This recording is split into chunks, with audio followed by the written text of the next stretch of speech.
first thing I would say is your sense of violation is valid. And in fact, like, a person does not have to intend to violate you or violate your boundaries in order to violate your boundaries. Wow.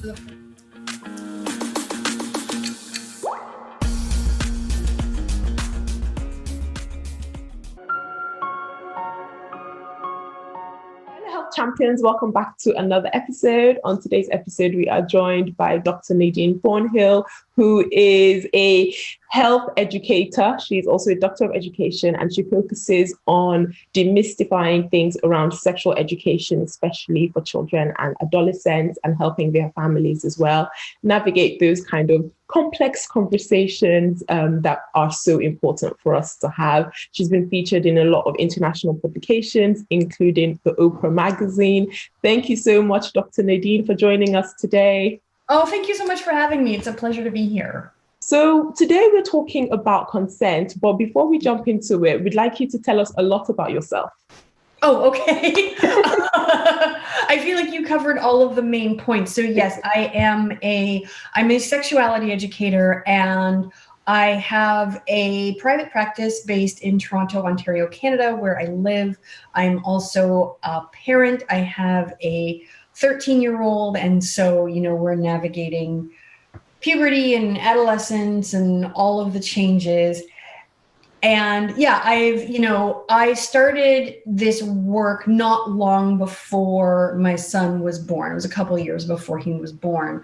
And what I found was that once I became a parent and I was, really grappling with just all of the challenges of raising an entirely, separate human being from myself, and really sort of feeling like, I don't really know what I'm doing. I've never done this before. The one area where I didn't have as much anxiety was around sexuality and, what I could say or not say to him about his body, about relationships, and even in the times when I would struggle or I wouldn't have all the answers, in the back of my head, because I had this, I had this training and I had this career, I knew that I was like, it's okay, even if I don't have all the answers in the moment, it's okay, even if I have to go back and, have a conversation a second or third or 20th time, to be quite frank, that's okay.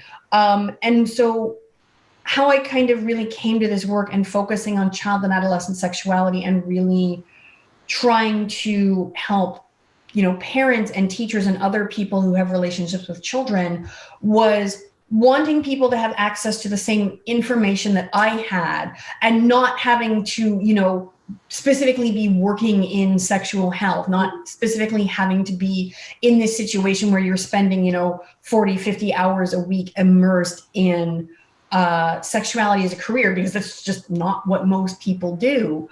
And so I was, I basically wanted to take the information that I had and try to figure out ways of sharing that with sort of everyday families and everyday teachers so that they weren't scared, and so that, they could have some of that peace of mind as well. And so, to help them understand that, sexuality is part of our humanity, and it's really in and of itself, it's neutral. I think we often have this, we have this sense that it's something that is very fraught and it's dangerous and it's incredibly sensitive and volatile. And so you have to deal with it in exactly the right way, particularly when it comes to our children and our teenagers, or everything is going to fall apart. And I really wanted to sort of help people understand that, it's information and it's experiences that we have and feelings that are a part of us, and we can help our kids make sense of it, and we can give them a context for all of these things. And also, you don't have to be perfect at it. It's okay if even some days you're terrible at it. As long as you're coming from a place of love and care and concern, you can figure a way through it, and you're not going to harm them by giving them information.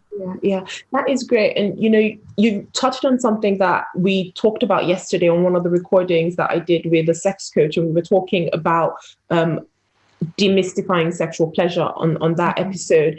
And something she said, and I also could correlate with, she was talking about how her mum gave her her own sex education, and it was sort of stumbled upon and as quick as possible. And it seemed quite tense, that conversation. And she ended up learning by reading her mom's books when her mom wasn't watching. And she got a lot more information that way. And, she was a lot more empowered because she had that information.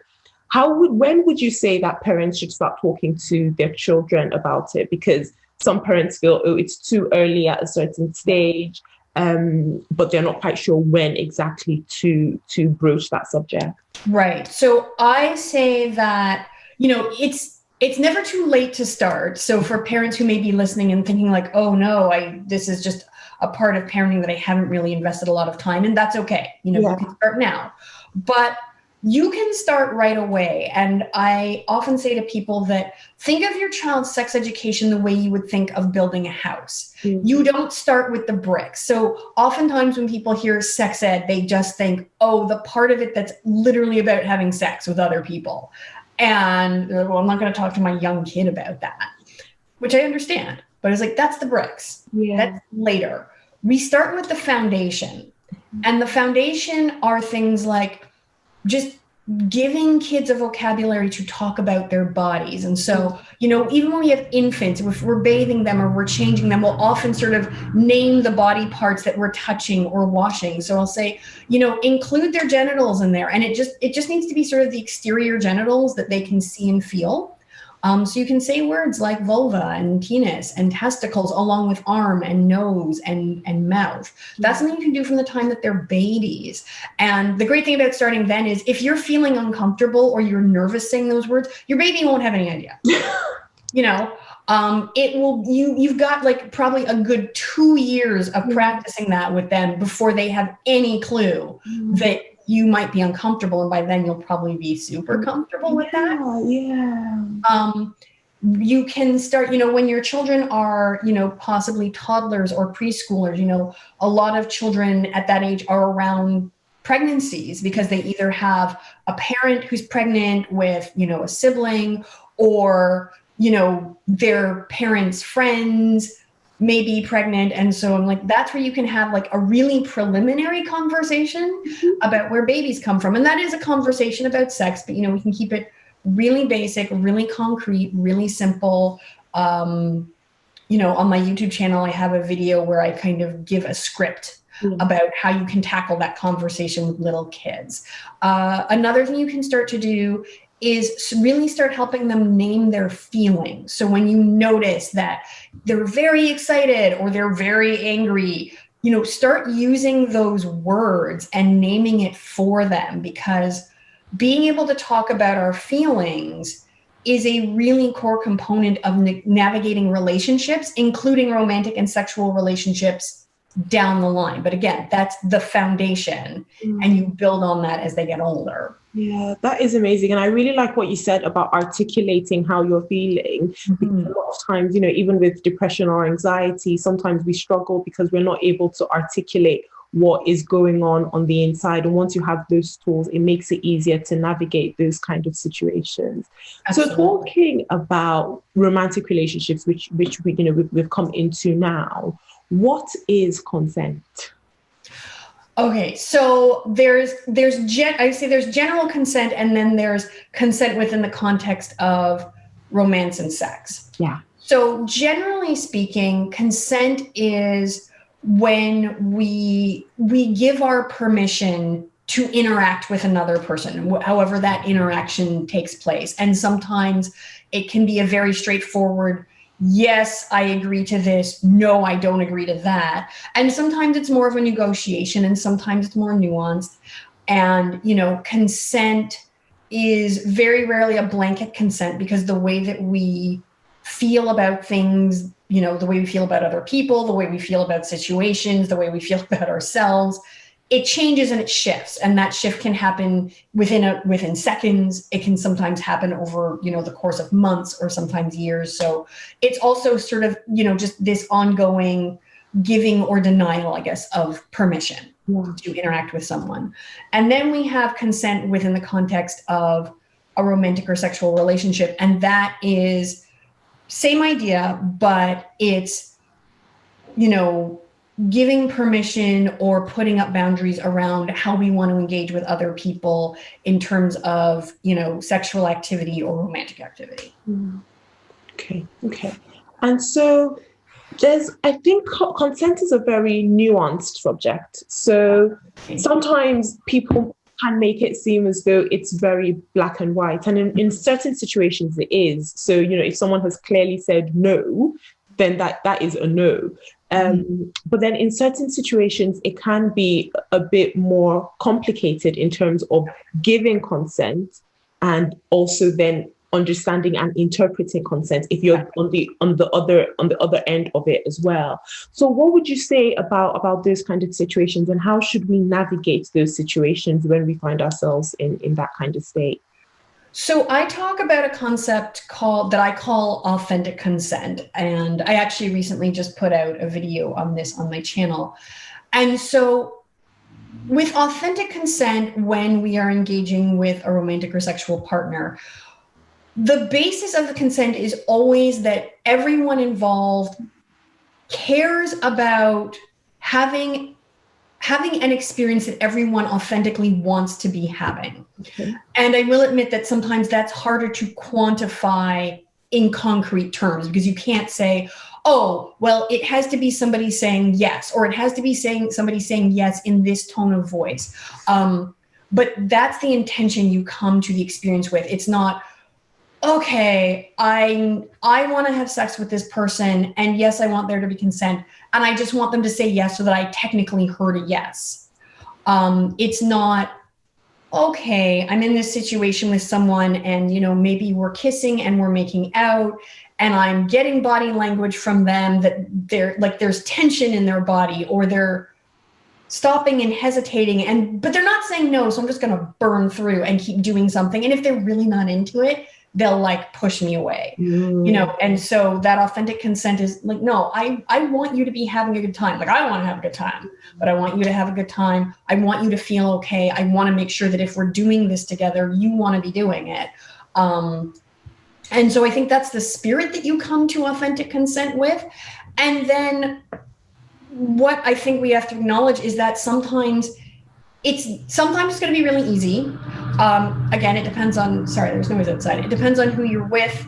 It may depend on how well you know them. It may depend on how well you can sort of read your partner.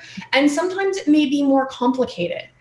Sometimes it may be a situation you're like, I'm getting something from you and I don't know what it is. And so now I have to stop and I have to ask and I have to check in and say are you okay? It may mean that, okay, in our situation, we're going to have to work out some sort of clear signal that may not be you saying no and pushing me away. If you want to stop or if you want to halt, it may sometimes mean we're going to have to put a pause on this because this is just unclear. And so, I'm sometimes it's going to be awkward. Sometimes it's going to mean sort of coming out of the moment, putting the pause on, having some conversations, clarifying some things, and then kind of going back into that moment. Sometimes it's going to mean having conversations ahead of time. There are a lot of folks who have gone through sexual trauma and they have triggers. And so sometimes it's worth sitting down days or weeks before you ever get to the point of actually having sexual partnership and saying hey, I do have these triggers and these are some of what they are. And so if in the moment I sort of freeze up or stop talking or go numb, I need you to know that that's a signal that something isn't okay because I'm not going to be able to articulate that to you in the moment, things like that. So it becomes a lot more specific to the people involved, and it becomes a lot more specific given the situation. And so as an educator, it does become harder for me to say, well, this is what consent looks like all the time for everybody in every situation, because it doesn't work like that. Yeah, definitely. I really love that. And if, someone was in a situation, so I think one of our conversations on one of the recent recordings as well, we were talking about, a lady was saying, she'd been in a situation where, they were kissing and touching, but she wasn't so sure if she wanted to go the whole way. But she didn't want to stop because she was also enjoying the moment. So how do you then educate that person who is in that position to be able to then articulate those feelings to the other partner, without, in that position where they don't want to offend the other partner, or they don't want to push the partner away, but they don't want to stop what's going on, but they're just not sure if they want to go the full way. They want to go the full way. And there's so much to unpack in there, because there is that real fear of like, I don't want to hurt this other person's feelings. And so I think a big part of consent education in general, and this is also something that I think can start in childhood, is teaching people, number one, how to deal with difficult emotions. Because if we are sexually active people and we are sexually active, on a sort of more or less ongoing basis, in our lives, I'm like, rejection is going to happen sometimes. Sometimes you're going to want it and somebody else isn't going to, or you're going to want to do something and someone else isn't going to. And you may not always feel great about that. And I think we need to make space to say, like, it's okay if you don't feel great about not getting the sex that you want. Like, you don't have to be like, oh, it's great, I'm fine, blah, blah, blah. I'm like, it's okay to feel frustrated. It's okay to feel disappointed. It might even be okay to feel angry, but then what we need to do is teach people, how do you deal with that? Because that's your stuff. Yeah. Those are your feelings. And someone else is not obligated to do something with their bodies they don't want to do so that you feel okay. Yes. Because then they're not okay. And, their bodies are not the balm for your not feeling okay. Right. So I think there's that part of it where I'm like, I really encourage people to, and that's part of the naming of the feelings. That's the first step in, okay, know how you feel. And then another step is, let's come up with strategies and ways that you can cope with that and process it, instead of thinking, oh, I can't deal with it if I feel like rejected and embarrassed when somebody says no to my sexual advances. Mm-hmm. And I think the other part of that teaching, which again can begin when folks are young, is that you are not obligated to do something that makes you uncomfortable in order to avoid somebody else feeling uncomfortable. Because that's damaging, and it's damaging to yourself. And to say that with a lot of compassion, that, a lot of us are sort of trained socially to be polite and to be considerate and to take other people's feelings into consideration. And so it's understandable, particularly if we haven't done that work and we haven't explored, saying no, or sitting in the discomfort sometimes of knowing you've disappointed another person that you actually really like. And how to have those conversations and how to navigate that. Like, it's understandable and it's okay. And if in this moment of extreme vulnerability, you don't suddenly like say, oh, I know how to do this now, I'm good, let's stop. Okay, I'm okay with all of the feelings that are coming up, but you are allowed to do that. And I think those are conversations we need to have too. And we can have them with kids, and we can talk to kids and say things like, how does it feel if your friend wants to do something and you don't? Like, how would you feel if you said to them, no, I don't want to do that? How would you feel if they were disappointed? Like, what could we do? But also making it clear, like, you don't have to do something with someone just because you like them and just because they might be bummed that you want something else for yourself. Yeah, definitely. And going back into that in terms of talking about consent, because last year when we had the Me Too movement all around the world, a lot of women were coming out saying Me Too. A lot of men were also coming out saying Me Too. Right across the gender spectrum, everyone was had these kind of experiences, in their lives.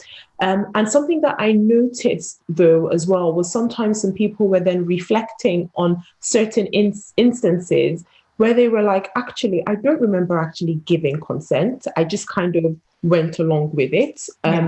had I been violated in that situation, had I been assaulted in that situation, but then not being able to actually say what exactly had happened. What do you say about that? Because sometimes people are in that situation where they probably go ahead with it and then come out on the other end feeling, what just happened to me? What just happened? Yeah. So the first thing I would say is your sense of violation is valid.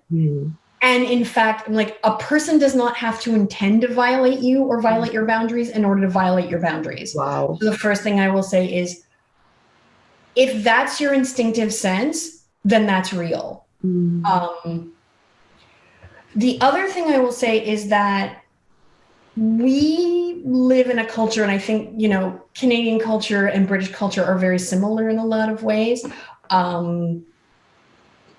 Colonialism is a thing. So, I think there's a lot of British culture entrenched in Canadian culture, and just sort of like Western English speaking culture in general. There's a lot of commonalities. And something that has been true in our culture for generations, and I think the Me Too movement was a moment of reckoning with something that has been historically entrenched, is this idea that people in our culture who have more social power have historically been given license to push the boundaries of other people without any sort of consequence or retribution. And so I think the sort of modern manifestation of that over the past couple of generations has been, like, we all understand that, it's rape if you violently and aggressively, knock someone down. Certainly if you threaten them with a weapon, certainly if you're pinning a person down and they're kicking and screaming and saying no, that's not okay. But if you come up against a person and you're the person with, that society deems to have more power in the situation, and that person is intimidated by you, and that person is just, maybe in a position where they're reluctant to say no to you, so they don't say it, it's okay to push them. And the thing that I say is, yes, absolutely, there are folks who have who may be neuroatypical or who legitimately aren't able to read other people's cues and body language and vocal cues, but there are a lot of people who just choose to ignore it. So I'm you're getting a vibe from someone that they're not okay with it, but you also know, and you've been taught by our society, that it doesn't really matter. So if you're just getting that really sort of soft, passive discomfort from them, it's fine. Just keep pushing them. Do what you want, because they're not going to say anything. And that you can kind of be like, oh, well, they didn't kick me in the balls and say, stop this, I hate you. So I thought it was fine. I'm like, no, you didn't. No, you didn't. And now what happens to the other person is, a lot of times the person whose boundary has been violated feels gaslit, because they're like, oh, I knew I wasn't okay with that. And I'm pretty sure they knew I wasn't okay with that, but I have no concrete evidence that they didn't know that. And then what has happened until very recently is that oftentimes people are like, oh, well, then nothing happened. Nothing happened to you. And so, my response is no, something happened. You know what you know. And just because there's no concrete, irrefutable evidence to anyone outside that situation, what you experience, and they know it too. Yeah, definitely. And that is so true. And you talked about people not being able to pick up on cues. And sometimes in conversation, we definitely have those people who choose to ignore nonverbal cues. And sometimes there are some aloof people who have not been socialized to actually understand these cues. So if you were saying to someone, the kind of cues that they should also be sensitive to make sure that they are not violating someone if they are claiming that they actually don't understand, what kind of cues would you educate people on to look out for in that kind of interaction? So a few different cues I would tell people to look out for. One big cue is, if you ask someone to do something, you ask somebody for something, and they refuse you, even if it's in a roundabout way, they come up with an excuse. And it may be a very pleasant excuse offered with a smile, or, they have some reason, and it may not be like, I don't like you and don't want you to touch me, but it's, there's some reason. I'd say basically, if you feel like you have to ask again, check yourself. Because they've refused you, even if you didn't hear the word no, even if you heard like, oh, actually, I've got a lot of work to do right now, or, oh, I would love to some other time, but I have an appointment to get to. Let it go. You've made your offer and you've been refused. Something else I would say is, if you find someone is not making a lot of eye contact with you, if you find that someone is kind of moving away from you, or even if they're not moving towards you, if you're making a specific sexual or romantic overture and they're just kind of standing there or sitting there and not moving towards you, then that might be a point to check in and say like, hey, is this okay with you? I would love to kiss you if you're into that. Something else you can do is you can sort of, and it feels vulnerable, but you can open yourself up and then explicitly let them make the other move. So this is an example off the top of my head, but let's say, let's say you have a colleague, because I acknowledge that sometimes people meet in the workplace at a certain age, and like, where else are you going to meet people? So I'm not blanketly anti-workplace romances, but yeah, so there's someone you're working with. I think it's, what you can maybe say is, I really like you. I would love to take you out, but I don't want to push you. So, can I give you my email, or, can I leave you my number? And if you're interested, like, please do text me, please do send me a message, like, please do swing by my desk and we'll work something out. But no pressure. I think that's a great thing you can also do too, is that if you don't want the person to feel pressured, if you don't want them to feel like there's any obligation, you can explicitly say that. There's no pressure here. There's no rush, no obligation. Just wanted you to know I'm into you. Yeah. And I like that, actually, because you are right that, in the way our generation is currently, the workplace is still a good place to meet partners, meet friends, and, and we spend so much time in the workplace, maybe not this year with COVID, but, but generally that is what it's been. And I think people have then started finding it a bit more difficult to navigate those situations where you see someone and you're like, I like this person, but I don't want them to feel as though I am being inappropriate. And I like how you suggested that they can make that move as well. And what do you say to the people? Because I think when Me Too happened and we were having such wide conversations about consent, which were overdue, a lot of people were saying that, oh yeah, but it never used to be that way back in the day, and those kind of comments. What do you say to those people? Because I often feel that it always was that way back in the day. They just ignored the rules and ignored the signs and ignored the fact that people were uncomfortable. What do you say to people like that? I would say exactly that. It was like, people didn't suddenly become uncomfortable last year. And there's no impetus for people to make up that they're uncomfortable when they're not. Like, why would anyone be like, actually, I really, really like being catcalled and, having people making comments about my body at work. It makes me feel like sexy and confident and great. So I'm just going to pretend now for no reason that I hate it. Like, you need to believe people when they say things. And again, I'm like, yeah, no, this absolutely was happening, but we were in an environment where it was accepted, where when people did find the courage to speak out, they were often brutally and immediately shut down. I remember being a kid and living through the Anita Hill, Clarence Thomas trials in the States. I think I was about 11 or 12 and coming of age. And I mean, that was a very public thing, but I still remember listening to those hearings and internalizing that as a girl and thinking like, this is so obvious and egregious. And I mean, look who this woman is. You know, she has every credential. You know, she's so poised and well-spoken and, you know, basically has all the means at her disposal that, you know, especially we as Black women are told to embody in order to protect ourselves. And she's still not being protected. So yeah, I'm like, there's a reason that you didn't hear about it. It's because it got swept under the rug. And it's because, yeah, you know, especially women of color, especially trans folks, like anybody who had a marginalized identity, you know, who was already in a lot of social peril, was shut down.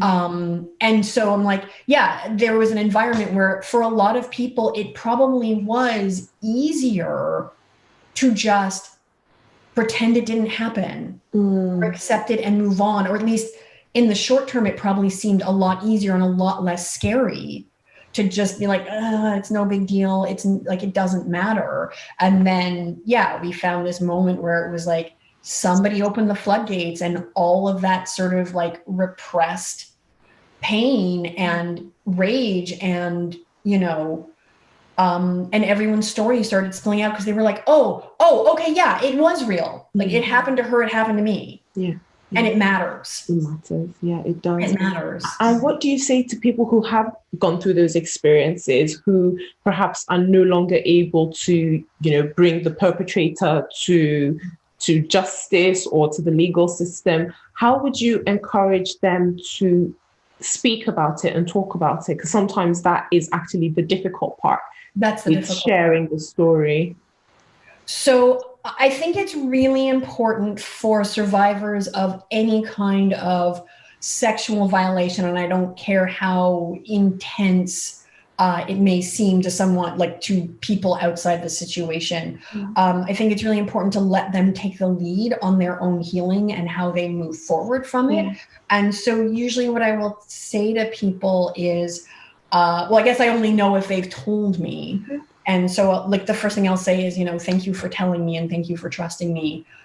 I'm sorry that somebody did this to you. And more recently, I've tried to make a conscious effort to frame it in that way, as opposed to saying, I'm sorry this happened to you, because I'm like, rain when you don't have an umbrella is a thing that happened to you.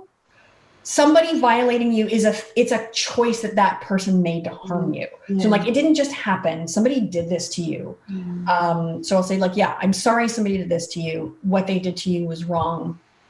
And then usually I'll just try to ask, you know, what can I do to support you and what can I do to help you? And some people, you know, they really want to talk about it and they want resources and they want to know where to go. And you know, if I have that information, I'm happy to give it to them or help them find it. But sometimes they just want someone to listen to them and they just want to feel heard. And I'm like, you know what? That's fine. Like, you don't have to do anything that you don't want to do about this. And so for me as a consent educator and a sexuality educator who does sometimes support survivors, I try really hard never to say to somebody like, this is the next step you need to take. It's like, you decide the next step you need to take because somebody took your decisions away from you. So from here on out, I just want to do what I can do to support your decision making. And if you want to go, if you want to go pursue justice, whatever that looks like to you, like, absolutely. If you're just like, no, I just want to move on with my life, don't want to talk about this anymore, that's okay too. And also, the last thing is I'll try to remind them that whatever you decide now and whatever you decide in the future around this, you have a right to decide. So, you know, like, you may not want to like deal with this now, and that's okay. But that doesn't mean you can't come back in, you know, 5 months or 5 years and say like, okay, now I'm ready to do something about this, something different, you know. And, you know, talking about sexual assault, I just remembered that, you know, marital rape is something that is of huge conflict around the world in terms of it being classified as an injustice in some parts of the world and being classified as non-existent in some parts of the world, because in a marriage situation, it's classified that your body belongs to your partner, and your partner's body belongs to you, and so Yeah. whatever you wanted to do in that situation. But what would you? Because we've heard stories of really horrible situations Yeah. in those kind of circumstances.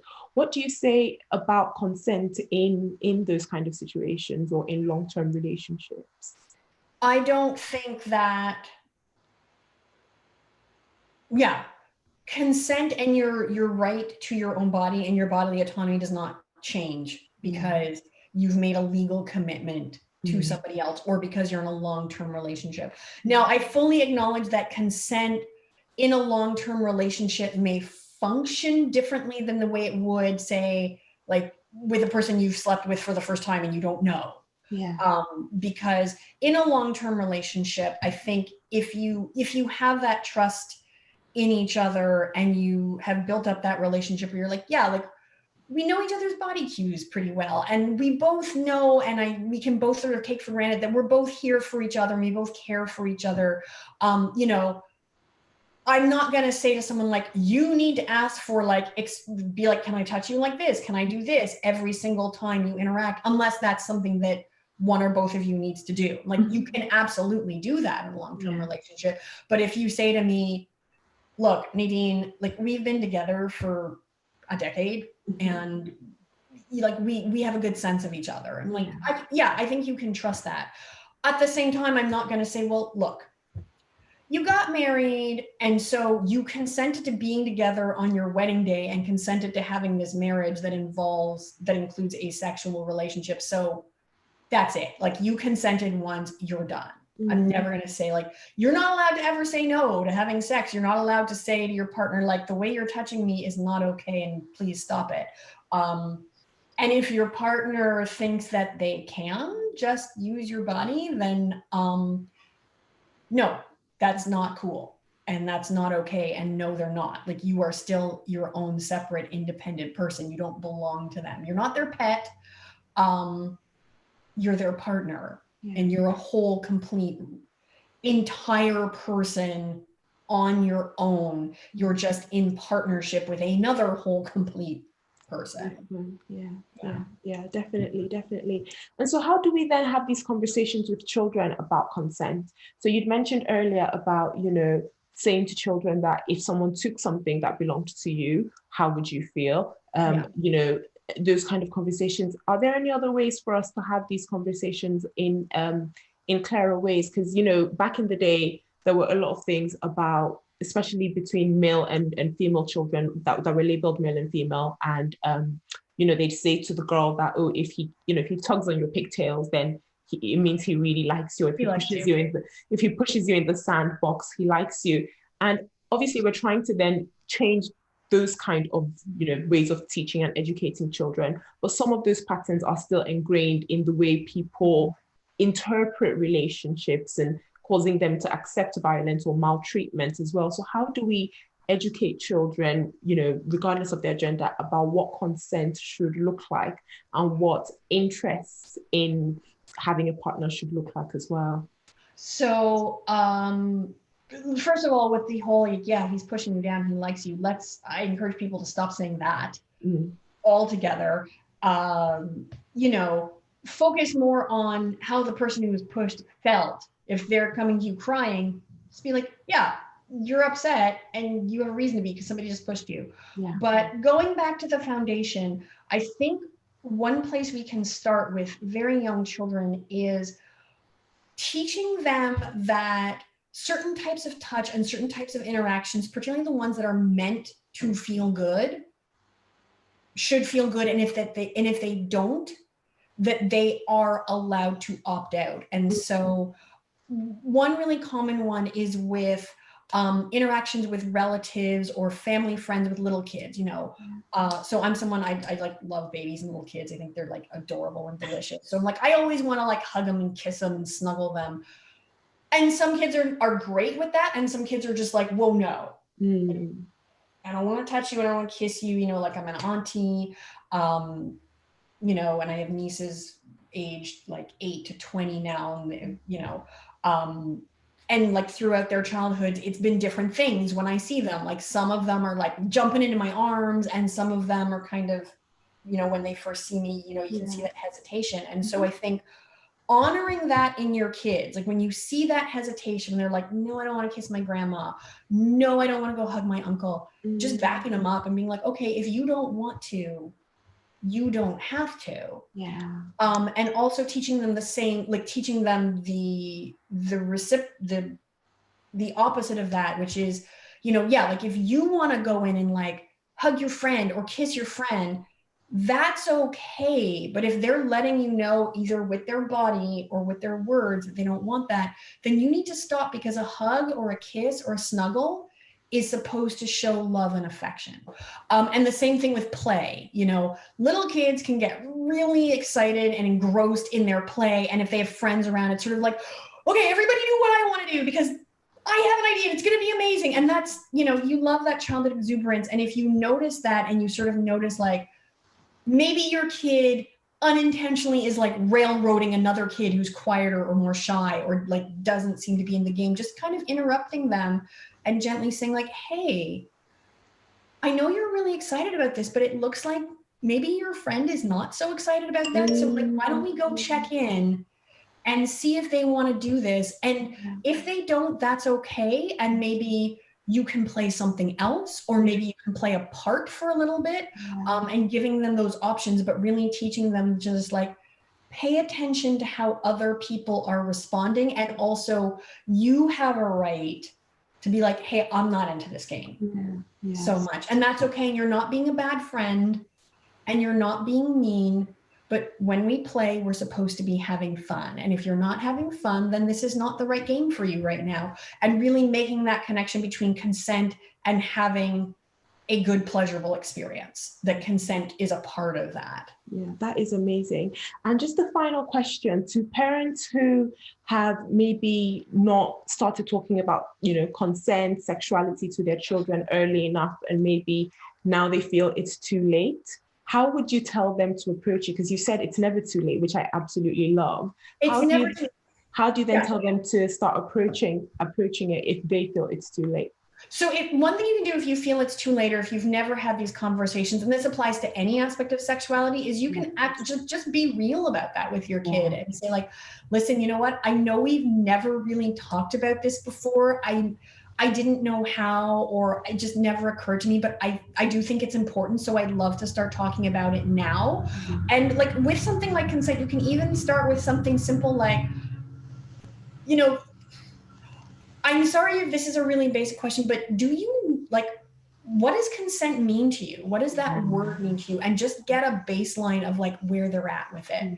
And that might be the first conversation for that day. Like you just kind of taking their temperature, but then you've opened that door and you can come back another day. And I always tell people like, go in increments. Don't ever feel like you have to sit down and like 2-hour lecture them about something. Even if, you've waited till they're like 13, 14, 15, just take it gradually, just kind of like weave it in there. I love that. And just, tiny little chunking, and checking and giving, each one an ability to articulate where they're at, where they're feeling as well. I absolutely love that. Thank you so much, Dr. Nadine, for joining us on today's episode. It's been an absolute pleasure talking to you. Oh, thank you so much for having me. This is wonderful. Thank you. And where can our viewers find you online? So you can find me on Instagram at Nadine Thornhill. That's also my Twitter handle. I am on YouTube. Nadine Thornhill is my channel name. And then, folks can also connect with me via email, which is info@NadineThornhill.com, and my website, NadineThornhill.com. That's fantastic. Thank you so much, Dr. Nadine. Thank you.